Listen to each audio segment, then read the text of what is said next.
We've got a legendary lifetime Longhorn. Absolutely. And one of the greatest players in Major League Baseball history joining us right now. He's got his own logo on his golf polo today, too. The Rocket Man logo. Roger Clemens is with us this morning. What's going on, man? Just looks like a little golf. Anytime there's a little golf and a great day in Austin, I'm here. Absolutely. Now you played. You spent a lot of time in Houston, so this humidity is not too bad for you. I love it. It makes the old soup bone feel really good. You got a leg up over everybody else who isn't used to living down there. I love the humidity. Anytime Boston and New York came down to play the Rangers, and it was 100 degrees at game time, it's always good. That's awesome. How's the golf game these days? It's getting better. A couple little swing changes. Actually, my number 3, Casey, who is an All-American here. Sure.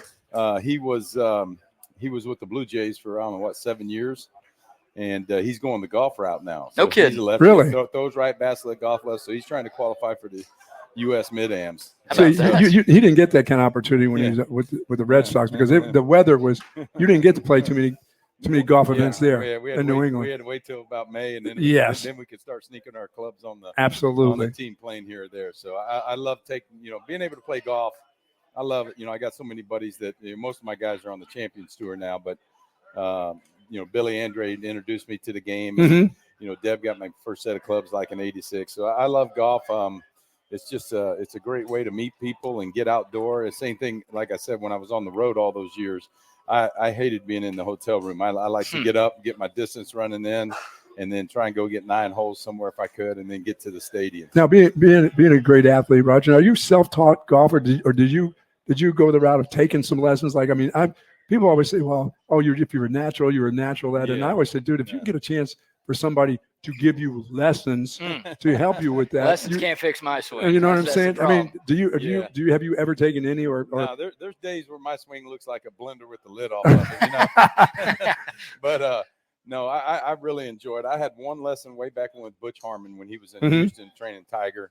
And then really just watching, that's the same thing that when I tell guys about your mechanics and pitching, back in the day I had, I didn't really have a ton of video back then, but we had 8x10 still shots of Nolan Ryan and Tom Seaver. These guys you could watch and see how they're incorporating their legs. Same thing I do with the golfers. And then just a couple tips, from Casey was caddying for me in Dallas at the Champions event.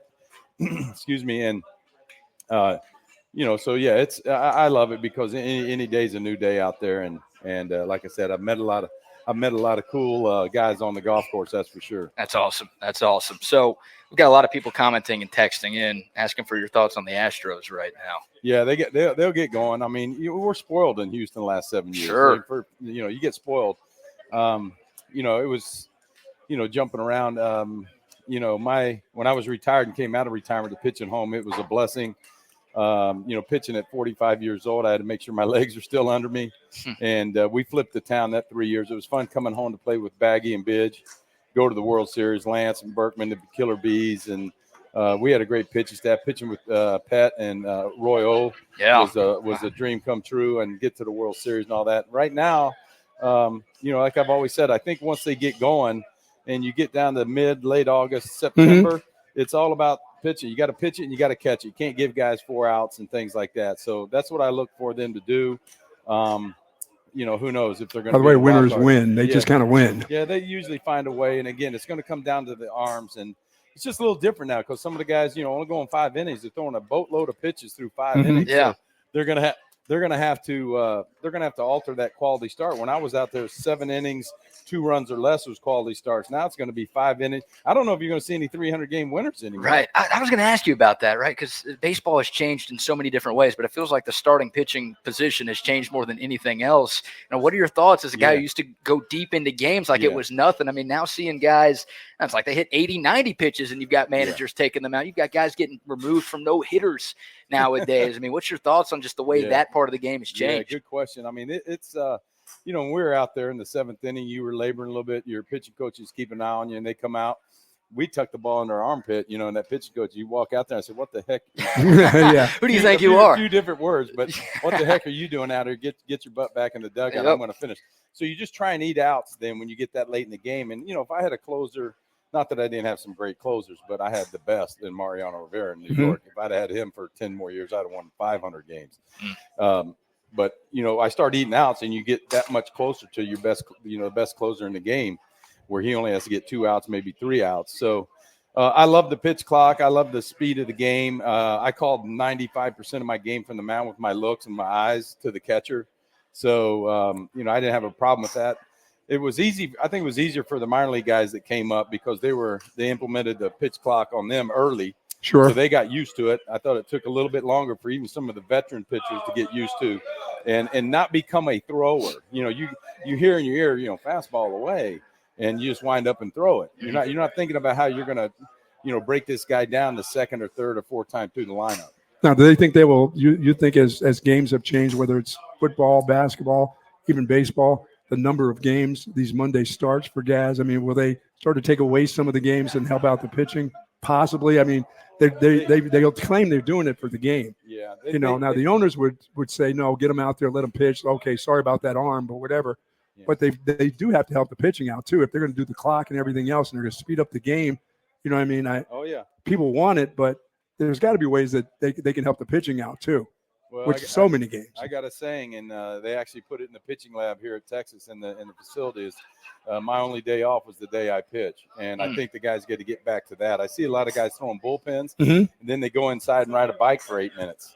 Whatever happened to your distance running, your long toss, all this high velocity stuff. Like I said, 2 or 3 months ago, we were down in Birmingham, myself and Charles Barkley, John Smoltz. We gave Dr. James Andrew a Lifetime Achievement Award. Doc said he's been doing more Tommy Johns on 15-year-olds than he ever has. And I tell guys, it's great that, I threw over 100 a lot, but I pitched at 94 to 97 miles an hour. And I stress the word pitching. For the dads out there with the little guys, even a couple different fastballs, a really good changeup. And not 5 different curveballs. That's right.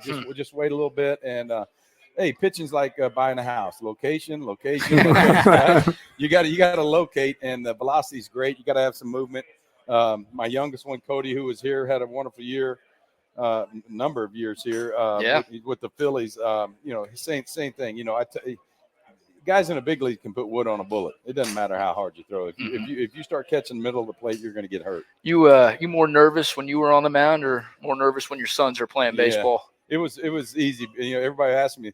They played a position, and they always get on Dad. If I ever try and critique their hitting, they're like, Dad, stay in your lane. Hey, the Cy Young's not for hitters, right? Yeah, they're like, Dad, you were a good bunter. Just stay in the lane. No, but we talk a little bit, but again, like I said, it was fun watching them here at Texas. They did it upright, playing for Augie Garrido and Coach Pierce, and it was just a thrill for me as a dad to sit there and watch him carry on the things. And for the baseball team right now, Roger, the way things are going, you're getting down to the nitty gritty with 3 more series left to play. Important series, I believe, for David Pierce, his staff, and for the team. For the university getting ready to head into the SEC, the toughest conference in college baseball.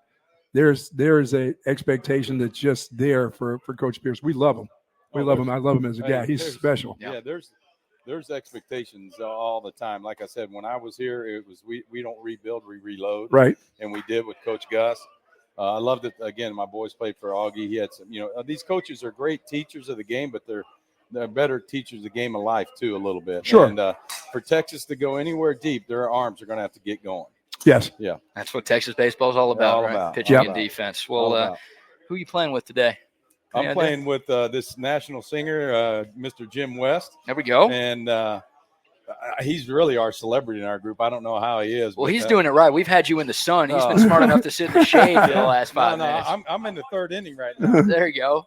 Look at him. Yeah. What's the call for the score today? You guys, man, these things, they're selling mulligans, I think. Oh, no. Oh, no is right. And so, every time I play in these things and we're legit, make a couple eagles and, we're going to be 22, 23 under. And I'm like, hey, man, this is going to be – hey, you tied for 5th. Yeah, I love that, yeah. Oh, yeah. There's always someone – the eraser's working today. We'll go ahead and get rid of that. That's perfectly fine. Well, it's great seeing you, man. Thanks so much for spending some time taking some time. Thanks, glad you're doing well. See you. And hopefully we get the chance to talk again soon. Hit it straight today. Thank you. There he goes, the legendary lifetime Longhorn Roger Clemens.